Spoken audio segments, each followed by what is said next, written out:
Hi, my name's Phil. I like to talk about politics, and in this video I like to discuss the government's latest act of petulance and insane attempts to isolate the UK further from the world after a cabinet minister, rather than accept that we'd have to stick to our commitments in the withdrawal agreement, which shouldn't even really be up for discussion, said that we're now apparently happy to do without a US trade deal as well as an EU trade deal. But first, if you'd like to be notified of daily news and politics, please subscribe to the channel and click the bell notification icon.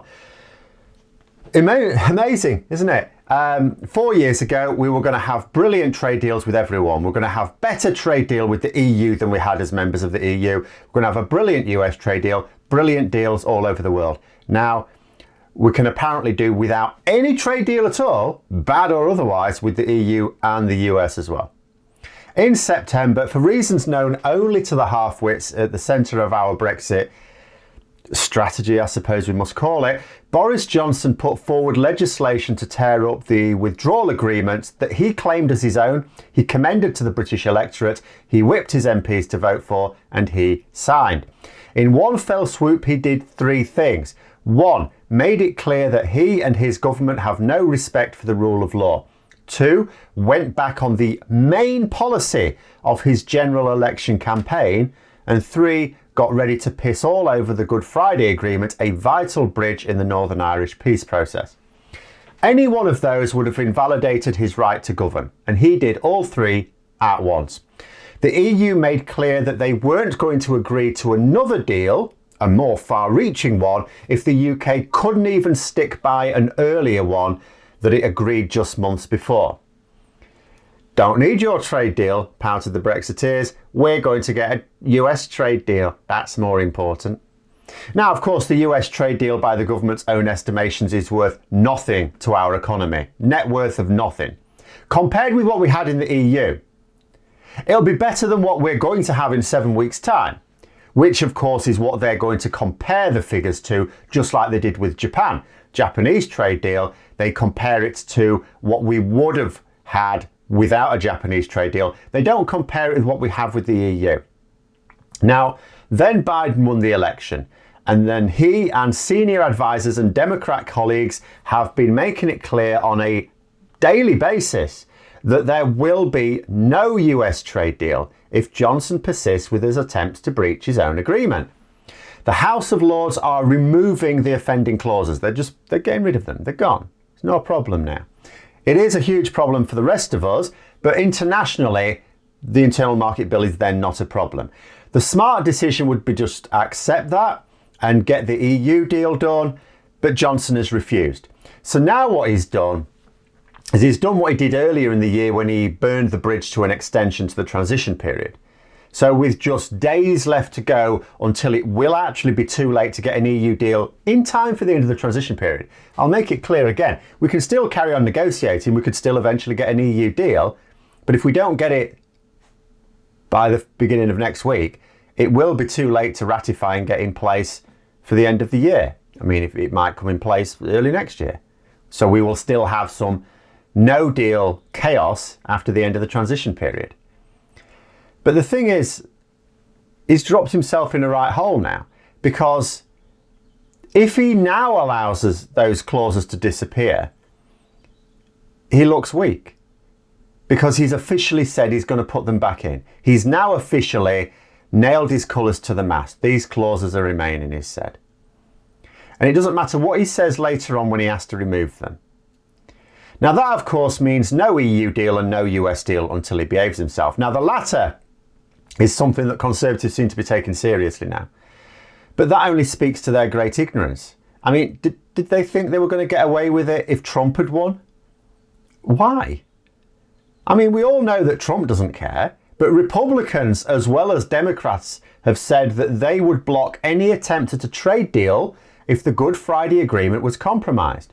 And for all those who'll try and point out to various Tory MP comments saying, well, this bill actually strengthens the Good Friday Agreement and anyone saying otherwise is just ignorant. Well, a couple of things. One, it does not strengthen the Good Friday Agreement, it blows a hole in it. And two, calling members of either the US executive or legislature ignorant, it's not really the best way to get a US trade deal, is it now? And by the way, I'm not paraphrasing when I say ignorant. That's actually what Conservative MPs have been publicly calling US lawmakers. I would say not the smartest move, but all things considered, depressingly, it's not actually one of their dumbest moves. But the Daily Express to the rescue. Yesterday I saw the headline that we will be getting a US trade deal. Oh, that's good.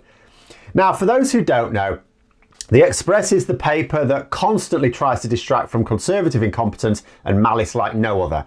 When all of the other papers, very pro-Conservative papers, were still criticising the government's COVID handling, for example, and sometimes criticising their Brexit handling, these were the ones who were just covering all the time. They were the ones who were saying that the vaccine's just around the corner. We'll have a vaccine in place by September. You'll all be vaccinated in September. Life will be back to normal by Christmas. And even with news of the latest vaccine breakthrough, they're still talking about life returning to normal very soon. If all the rest of the media were warning of an asteroid coming straight for us, the Daily Express would be the ones going, don't worry, it's going to hit France.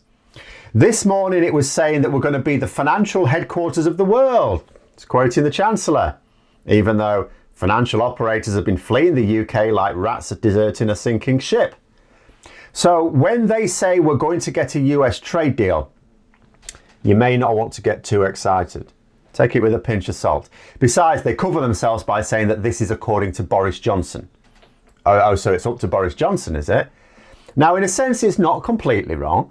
Biden presidency does not mean a US trade deal is out of the question as such. It's in America's interest to get better than World Trade Organization terms with all of their significant trading partners. We are 7th in terms of their important trading partners. We are worth about 4% of their exports. But of course, they are 19% of ours. So the deal is, of course, much more important to us than it is to them. But it is still important to them. The problem is that the rule of law, solidarity with Ireland, and closer ties with the EU are all more important to the Biden presidency. And so it was that in an interview yesterday, a cabinet minister, George Eustice, said that a US trade deal was no longer critical to our economy. What an odd phrase. So we've gone from getting a great EU deal to, well, we'll prosper mightily without one, to now we don't even need a US trade deal? Really? And no longer critical. So what changed then? Because he's saying it was critical. I mean, we know that because you kept telling us it was critical. So what has changed to make it no longer critical?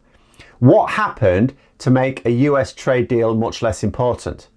I know what changed to make it much less likely, but that's not what I'm on about here.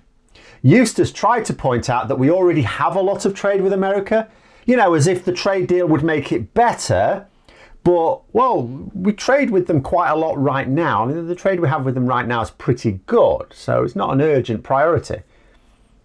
Yes, but Mr. Eustice, the trade we have with them now is using agreements that we forged as members of the EU. We're losing them in 7 weeks' time. Because this is part of the problem, isn't it? I don't know whether George Eustice is genuinely ignorant or just lying, but people have this idea, oh, we don't have a free trade deal with the USA right now. Yeah, that's correct. You know, because the EU haven't been able to agree one. Yeah, that's right. We don't have a free trade agreement with the US. Therefore, we don't have anything. No, we have a lot of trade agreements with the US. We have lots of bilateral agreements that are all up in smoke in a matter of weeks. We are about to face much tougher trading terms with the United States, as well as with the EU, as well as with others. You know, we're not just trading with the EU on World Trade Organization terms in January. The US at this rate as well. And what is critical to our economy then? If the US trade deal is no longer, if 19% of our exports by value is no longer critical to our economy, what is? He said the US was no longer critical to our economy. I'd have thought trade agreements with the vast majority of our trading partners were fairly critical to our economy. So I'm curious, what does he think is? Now, this won't be the last thing I have to say on it, probably even this week, quite frankly. Maybe not even today, although I think it probably will be today. But I'll also just finish by saying that Brexit, of course, cannot survive without trade deals as a concept. In 2024, the Conservatives will have to go to the polls again. Led by whom, I do not know. But when that happens, you know, if they think they're just going to have to play for time, play for a better political climate to get the trade deals, if that happens, Biden will still be president. And the EU will still be there as well, stronger than it is now, just as it is now stronger than it was when we voted to leave 4 years ago. Even though we keep getting Brexiteers telling us that the EU is going to crash any minute, it's gone any minute. There's fractures there. Look, it's going to disappear any minute. You just watch. You just watch. I've been watching it. Been watching it for years. It just gets stronger and stronger. No. It's nearly gone. It's nearly gone. All right then. Some Conservatives may think they'll be fine once they ditch Boris Johnson next spring. But here's the problem. Who's going to take over? Because whomever it is on record as having voted to breach international law and renege on the Northern Irish Protocol. Very few people, very few Conservative MPs did not vote in favour of this bill. Some of them abstained. None of the ones who abstained have got a realistic crack at leadership. In fact, the ones who abstained, I don't think even want to have a crack at the leadership. So whoever takes over from Johnson will have voted for it, endangering the Irish peace process, of course. It's not immediately obvious to me how that is going to endear even a new Prime Minister to President Biden.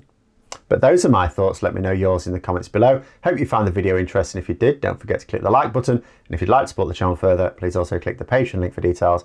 And until next time, I'll see you later.